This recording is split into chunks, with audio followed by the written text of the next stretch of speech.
ಇದೇನು ಸಾಗರ, ಕಾಲೇಜು ಮುಗಿಸಿಕೊಂಡು ಮನೆಗೆ ಬರುವಾಗ ಯಾವುದೋ ಅಪರಿಚಿತ ಹೆಣ್ಣು ಮಗಳನ್ನು ಮನೆಗೆ ಕರೆದುಕೊಂಡು ಬಂದಿರುವೆಯಲ್ಲ? ಅಣ್ಣ, ಇವಳು ಅಪರಿಚಿತ ಹೆಣ್ಣು ಮಗಳಲ್ಲ. ಇವಳನ್ನು ನನ್ನ ಬಾಳ ಸಂಗಾತಿಯನ್ನಾಗಿ ಆಯ್ಕೆ ಮಾಡಿಕೊಂಡು ಬಂದಿರುವೆನಣ್ಣ. ಅಂದರೆ ಏನು ನಿನ್ನ ಮಾತಿನ ಅರ್ಥ? ಅಷ್ಟು ಗೊತ್ತಾಗಲಿಲ್ವೇನಣ್ಣ ನಿಮಗೆ? ನಿಮಗೆ ಯಾರಿಗೂ ತಿಳಿಸಲಾರದೆ ಇವಳನ್ನು ಲವ್ ಮ್ಯಾರೇಜ್ ಮಾಡಿಕೊಂಡು ಬಂದಿರುವೆನಣ್ಣ. ಕ್ಷಮಿಸಣ್ಣ, ಕ್ಷಮಿಸು. ತಮ್ಮ, ಕ್ಷಮಿಸಲು ಇನ್ನೇನು ಉಳಿದಿದೆಯಪ್ಪ? ಅಣ್ಣ, ಹಿರಿಯಣ್ಣ ಕಾಣ್ತಾ ಇಲ್ಲ. ಮೈದುನ, ಇವತ್ತು ನಿಮ್ಮನ್ನ ರಚಿಸಿದ ಬಾಗಿಲು ಇಲ್ಲದ ಮನೆ, ದೇವರಿಲ್ಲದ ಗುಡಿ ಎಂಬ ನಾಟಕದ ಪುಸ್ತಕದ ಬಿಡುಗಡೆ ಕಾರ್ಯಕ್ರಮವಿತ್ತಪ್ಪ. ನೀನೀತಿ ಮೋಸದಿಂದ ನಿಮ್ಮಣ್ಣನ ಹೃದಯವನ್ನು ಕತ್ತರಿಸುತ್ತೆ ಅಂತ ನಾವ್ಯಾರೂ ತಿಳಿದುಕೊಂಡಿರ್ಲಿಲ್ಲ ಮೈದುನ. ಅತ್ತಿಗೆ, ನೀವು ನನ್ನ ಪರ್ಸನಲ್ ವಿಷಯದಲ್ಲಿ ಚುಚ್ಚು ಮಾತನಾಡುವ ಅವಶ್ಯಕತೆ ಇಲ್ಲ, ತಿಳಿಯಿತೆ? ಸಾಗರ, ನಿನ್ನ ಅತ್ತಿಗೆ ಮಾತನಾಡಿದ್ದಕ್ಕೆ ನಾನು ನಿನ್ನಲ್ಲಿ ಕ್ಷಮೆ ಕೇಳಿಕೊಳ್ಳುತ್ತೇನೆ. ಶೀಲಾ, ಒಳಗೆ ಹೋಗಿ ಆರತಿ ತುಂಬಿಕೊಂಡು ಬಂದು ನಿನ್ನ ತಂಗಿಗೆ ಆರತಿ ಮಾಡಿ ಮನೆ ತುಂಬಿಸಿಕೋ. ಶೀಲಾ, ಮನೆ ತುಂಬಿಸಿಕೋ.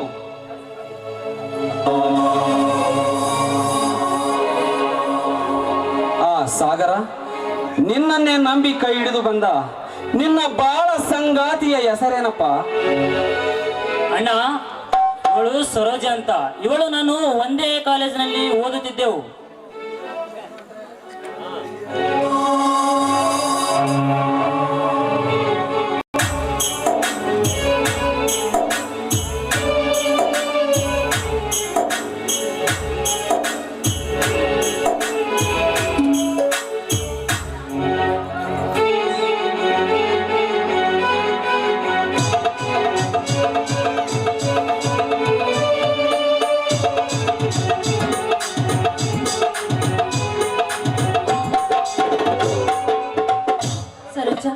ಒಳಗಡೆ ಬಾರಮ್ಮ, ಅಲ್ಲೇ ನಿನಗೆ ಆರತಿ ಮಾಡ್ತೀನಿ. ಹಾ ಸರೋಜಾ, ಬಾ, ಅಣ್ಣ ಅತ್ತಿಗೆರ ಕಾಲಿಗೆ ನಮಸ್ಕರಿಸು. ಬಾಬಾ, ಅಕ್ಕ, ಆಶೀರ್ವಾದ ಮಾಡಿ.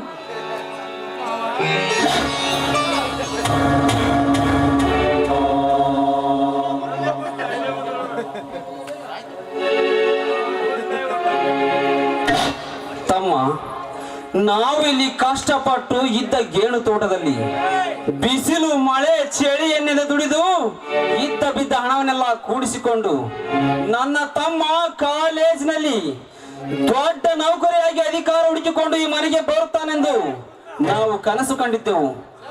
ಆದರೆ ನೀನು ಪ್ರೀತಿ ಪ್ರೇಮ ಎಂಬ ಬಿರುಸು ಬಾಣದಿಂದ ಹೊಡೆದು ನೆಲಕ್ಕೆ ಉರುಳಿಸಿ ಬಿಟ್ಟಿಯಲ್ಲಪ್ಪ ತಮ್ಮ.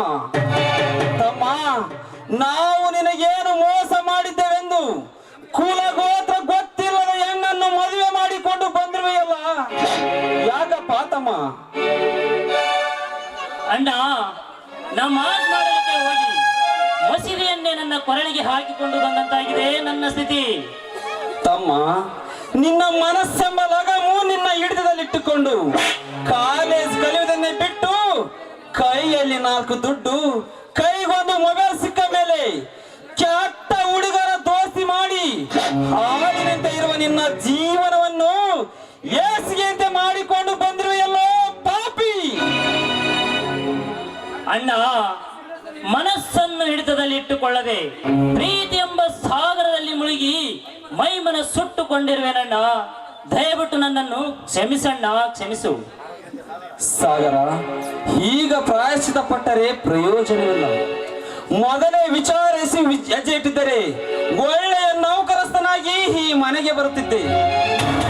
ಇರಲಿ ಸಾಗರ, ಯೋಗಿ ಪಡೆದದ್ದು ಯೋಗಿಗೆ, ಜೋಗಿ ಪಡೆದದ್ದು ಜೋಗಿಗೆ. ಕಳೆದುಕೊಳ್ಳಲು ನಾವು ತಂದಿದ್ದಾದರೆ ಏನು, ನಾಶಪಡಿಸಲು ನಾವು ಸೃಷ್ಟಿ ಮಾಡಿದ್ದಾದರೆ ಏನು, ಇದು ಜಗದ ನಿಯಮ.